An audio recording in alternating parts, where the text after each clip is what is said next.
আরিস, তুমি কি করছো? তুমি স্যানিটাইজারটা নিয়ে নষ্ট করে দিচ্ছ কেন? এদিকে তাকাও, ওটা আমাকে দিয়ে দাও। কেন?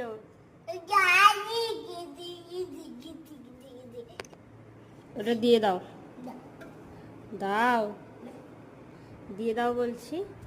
আমার দিকে তাকাও, তুমি ওর নিয়ে কি করছো বলো? কি করছো? আমার দিকে তাকাও। তুমি একটুও বদমাইশি করো না। তুমি সারাদিন যদি এরকম বদমাইশি করো, আমি তোমাকে কি করে সামলাবো বলো? কি না? বদমাস বাচ্চা, দুষ্টু। এদিকে তাকাও দেখি। তো ওটার মুখটা কি করলো? ওর মুখটা, ওর ঢাকা দেওয়াটা কি হলো? ঢাকা দেওয়াটা কোথায় আছে? লেগেছে? আচ্ছা, আস্তে লেগেছে। কোথায় আছে? এই যে দুটো খোলাই আছে।